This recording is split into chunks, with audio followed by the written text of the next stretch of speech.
story that one of my favorite poets, Eduardo Galeano, he's a Uruguayan, that he says that a friend of his got asked the question, what is utopia good for? And he said, well, the utopia is like a horizon. I walk 10 feet towards it, it moves 10 feet back. I walk 20 feet towards it, it moves 20 feet back. And so they asked, well, if I'm never going to reach it, what's it good for? And he says, well, for walking. This promotes a view of the struggle for a better world, which prioritizes more the struggle than the end.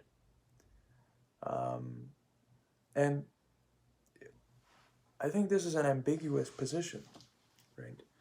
On one end, we should be very clear that, we're not just fighting for fighting's sake. We're fighting to realize a world that's free of exploitation, of alienation, and of any type of oppression and discrimination, etc., etc. We're fighting for that. We're not just fighting for fighting's sake. But we also have to realize that the battles that we are in could be won in a week, and they could be won in generations. And as revolutionaries, we have to be okay with either option. We have to be okay with the realization that maybe in 2 weeks we'll have socialism, or with the realization that maybe my my grandson's son will be the one that would see socialism. We have to be okay with either option. And that reminded me of a Mao story that's told by Huey Newton in his revolutionary suicide towards the end. And it's about someone who takes a little bit of dirt from one mountain and they move it to the other side, and someone passes by and sees them after they're moving this dirt, and they basically make fun of them. They call him a fool. But they keep doing it, and their kids do it, and each time there's someone passing by calling the person doing it a fool.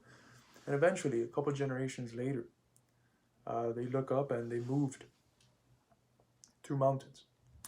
They moved 2 mountains, right? And it was a generational struggle, but it happened. It accumulated, and at a certain nodal point, there was a qualitative leap. You no longer have the accumulation of bringing a little dirt here.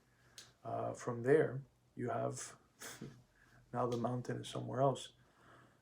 So I think as revolutionaries, we have to be in a position where we're both okay with having the revolution come tomorrow, but we're also okay with fighting for the rest of our life, even if all it does is put the next generation one step ahead. And although it might be critical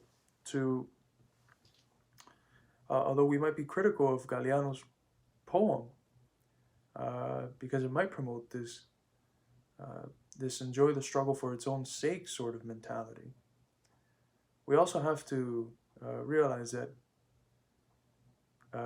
if we overemphasize the end, we can very easily fall into pessimism when we think it's coming tomorrow, when we think it's coming the next year, when we forget that the struggle could be long-lasting. It could outlive us. It could outlive our kids and our grandkids.